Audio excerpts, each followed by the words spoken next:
Hey there, everybody. This is Carrie Hamblen, the CEO and president of the Las Cruces Green Chamber of Commerce, coming to you again, once again, with our Zoom chats that are benefits that we offer to Green Chamber members.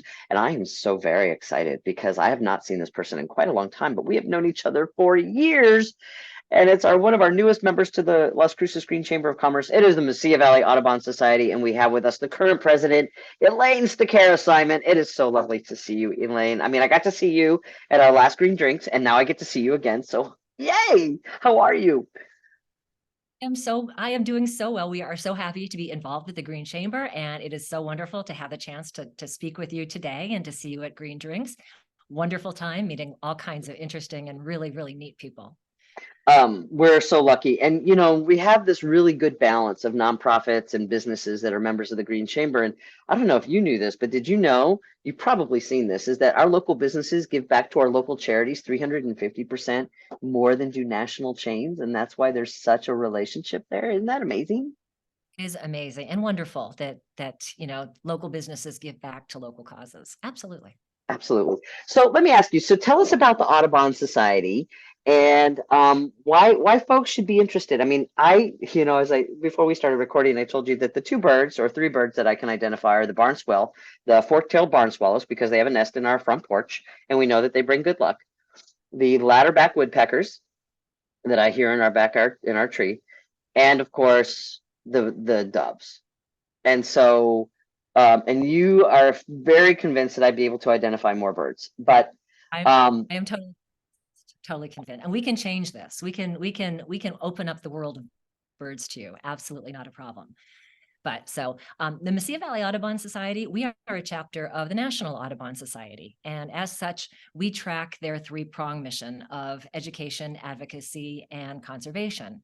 When you join the chapter, and we cover Doña Ana, Otero, and Sierra counties, when you join a chapter, it's not only about the birds, but it's about the people too. You're joining together like any cause. You're joining together with people who share the same types of values as you do.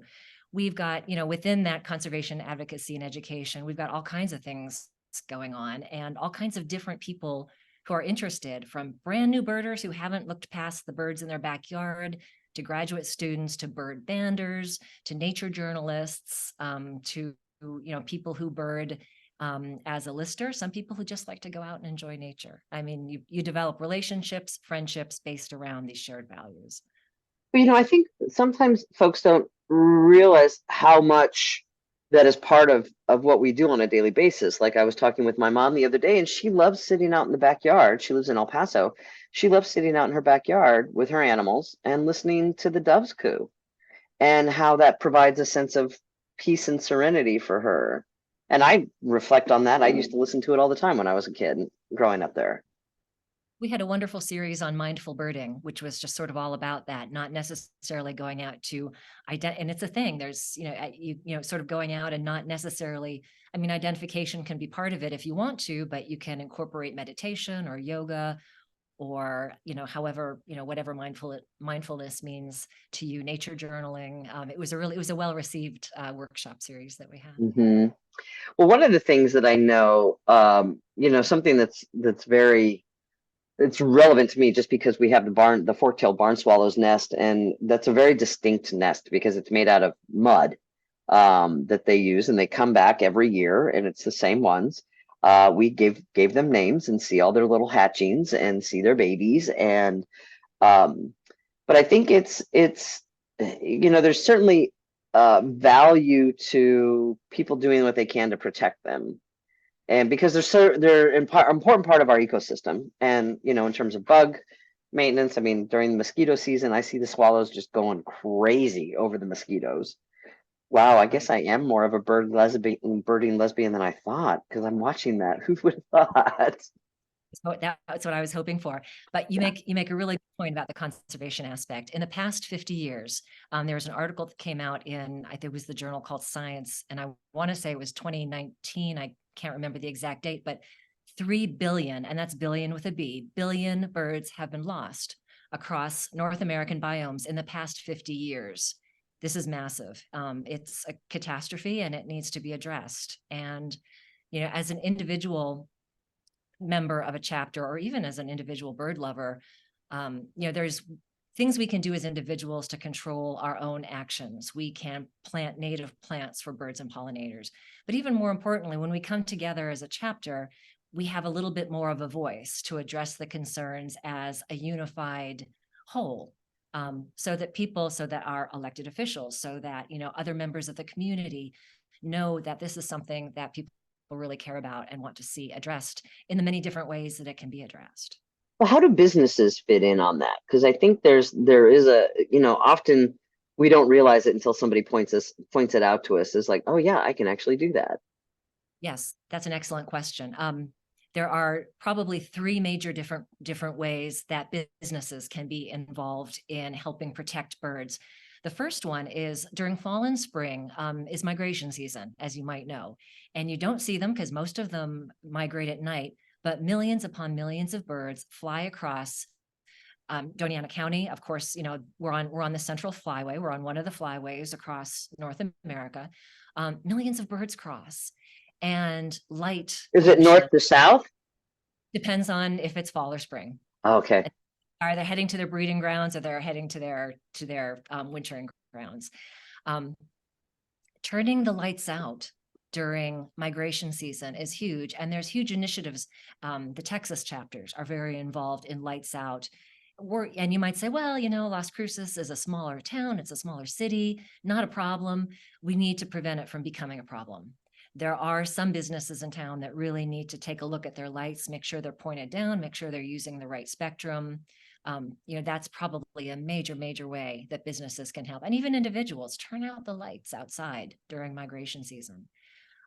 Window strikes, you might have seen in the news in Chicago, 1,000 birds were killed by, slamming into McCormick Place in one night, 1,000 birds. Pictures were heartbreaking. There's tape that you can buy. Birds can see light spectrum that we can't. Put some of those ornaments across the window so that they don't recognize glass, so that they recognize something to avoid. And yeah, we have the stickers on ours because we've got a big picture window and we've had heartbreakingly birds hit them.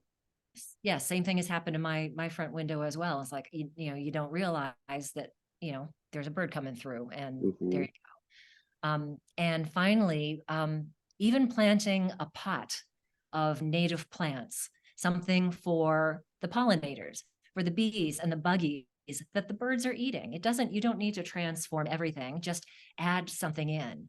And we actually were part of putting together a native plant handbook that is super specific to southern New Mexico. It was Butler and Marcy Scott, both of whom I know, they were heavily involved, and others heavily involved in putting that together. And if someone is interested, you'll give our contact information. We can get that into somebody's hands if they want. Absolutely. We'll have that stuff above or below, all depending on what platform you're looking at. But as we finish up, Elaine, I talked about that I can identify three different types of birds. How can people get into, starting watching birds and understanding what they do in our ecosystem, in our community? How do we get folks to do that as we're finishing up today? First of all, they can check out the resources that we have on our website, and that'll kind of provide a good introduction into lots of different things. But first of all, sit down quietly and watch your backyard, or sit down quietly somewhere. They will come to you, and if you are sitting quietly, you will notice them around you. Whether it's the doves, whether it's the mourning dove, or the white-winged dove, or the Eurasian collared dove. There are that many doves here? There are. What? In your backyard, you will see curved-bill thrashers, you will see lesser goldfinch, you will see house finches, you will see northern flickers. You just have to you have to pay attention. Yeah. And if you look, you will find them. I'm totally going to try and look out for the different types of doves, because who would have thought? And it's interesting because I love hummingbird season, and no red dye in hummingbird nectar. That's awful. It kills them. It's awful. 4 to 1, right? And clean your feeders. Yes. Yes. Clean your feeders, because if it gets moldy, then it will kill them. I clean my feeders once a week. 4 parts water, 1 part sugar.